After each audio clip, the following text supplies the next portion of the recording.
Civil society organizations in Nigeria have a long and impactful history of advocacy efforts in the field of human rights. These organizations play a critical role in holding the government accountable, promoting transparency, and defending the rights of Nigerian citizens. Some key areas of human rights advocacy by CSOs in Nigeria include freedom of expression and press freedom, accountability and anti-corruption, police brutality and extrajudicial killings, women's rights and gender violence, socio-economic rights, and freedom of assembly and association. CSOs in Nigeria employ a variety of strategies, including public awareness campaigns, litigation, policy advocacy, and community engagement to advance human rights causes. Their work has been instrumental in raising awareness, effecting legal and policy changes, and promoting a culture of respect for human rights in Nigeria. CLEAN Foundation is a non-governmental organization established in January 1998 with the mission of promoting public safety, security, and accessible justice through the strategies of empirical research, legislative advocacy, demonstration programs, and publications in partnership with government, civil society, and the private sector.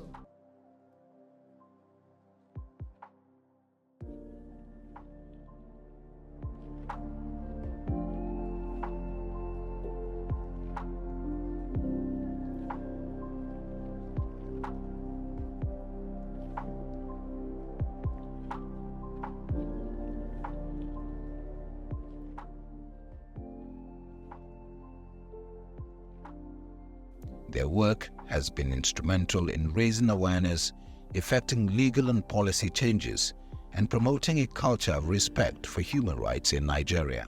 One of the ways in which we engage the government is by drafting a human rights agenda.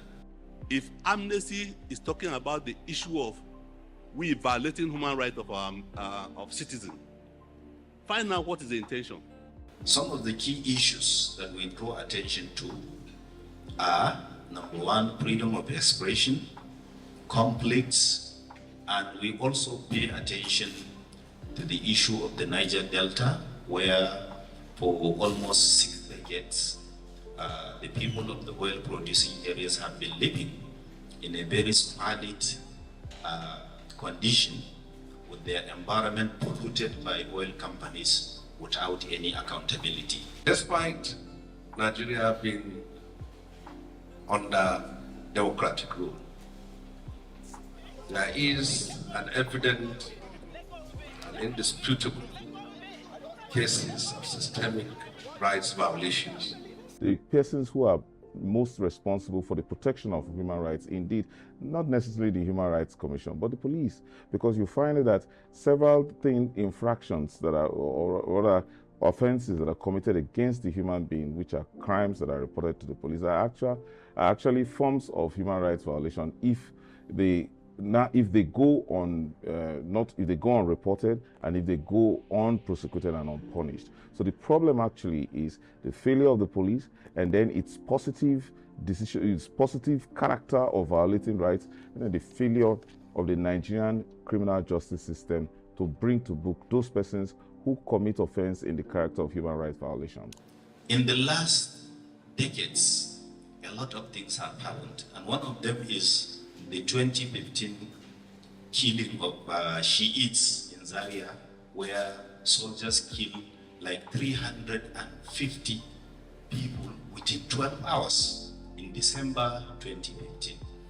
And a lot of these things have happened in Nigeria, and they have been happening. And what we are saying is that the government should institute thorough, effective, impartial investigation into these matters. There are many people who have been wounded by these incidents, and they will never recover until they get justice. If you look at the number of reports, either in the media or social media, of police brutality, for example, it tells you that it has not just sunk in that these things are not proper. We're not saying that state institutions should not do their work, but that culture of extrajudicial sanctioning, extrajudicial punishment are so much permitted that people feel the need to take laws into their own hands.